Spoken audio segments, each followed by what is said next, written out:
അങ്ങനെ നീണ്ട ഒരാഴ്ചയ്ക്ക് ശേഷം വീണ്ടും ഞാൻ എൻ്റെ വീട്ടിലെത്തി ഗായ്സ്. അപ്പോഴാണ് എനിക്കൊരാഗ്രഹം കപ്പ ബിരിയാണി കഴിക്കാൻ. എന്നാൽ പിന്നെ അതിന് വേണ്ട സാധനങ്ങളൊക്കെ വാങ്ങിയിട്ട് വരാമെന്ന് വെച്ചു. അങ്ങനെ ഞാനും അമ്മയും കൂടെ പോയി കുറച്ച് സാധനങ്ങളൊക്കെ വാങ്ങിയിട്ട് വന്നിട്ടുണ്ടായിരുന്നു. ഇന്ന് നമ്മൾ ബീഫിന് പകരം നമ്മൾ ഇന്ന് ചിക്കനാണ് ഇടുന്നത്. കാരണം എന്താണെന്ന് വെച്ചാൽ എൻ്റെ വീട്ടിൽ വേറെ ആരും ബീഫ് കഴിക്കില്ല. അത് ഗോമാതാ സ്നേഹം കൊണ്ടൊന്നല്ല, ആരും തെറ്റിയിരിക്കരുത്, ഇഷ്ടമല്ല, അതുകൊണ്ടാണ്.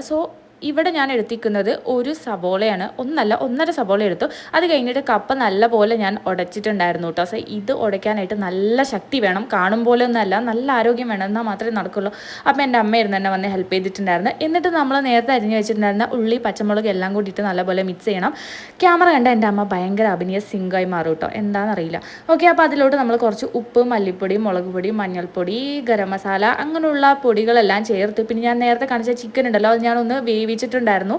ആ ഒരു ചിക്കനും കൂടെ മിക്സ് ചെയ്ത് കുറച്ച് വെള്ളം ഒഴിച്ച് നമ്മൾ അതിൽ കപ്പയും ഇട്ട് കൊടുത്തിട്ടുണ്ടായിരുന്നു. കപ്പ ഇട്ട് കൊടുക്കുന്ന മെയിൻ ആയിട്ടുള്ള വീഡിയോ കാണാൻ പറ്റിയില്ല.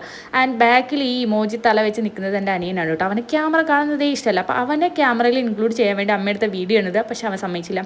ഓക്കെ, അപ്പം നമ്മുടെ കപ്പ ബിരിയാണി ഇവിടെ റെഡി ആയിട്ടുണ്ട്. അപ്പം നമുക്ക് എന്തായാലും ടേസ്റ്റ് ചെയ്ത് നോക്കാം. ടേസ്റ്റ് ചെയ്ത് നോക്കിയപ്പോൾ ആക്ച്വലി ബീഫിനെക്കാളും കൊള്ളാം എന്നില്ല, ഓക്കെയാണ്. എന്നാലും ബീഫ് തന്നെയാണ് കേട്ടോ എനിക്ക് ഇഷ്ടപ്പെട്ടത്. പക്ഷേ അമ്മ ബീഫ് കഴിക്കാത്തതുകൊണ്ട് അമ്മയ്ക്ക് ഇതായിരുന്നു ഇഷ്ടപ്പെട്ടത്. അപ്പോൾ ഇന്നത്തെ വീഡിയോ ഇത്രയേ ഉള്ളൂ. നെക്സ്റ്റ് വീഡിയോയിൽ കാണാം.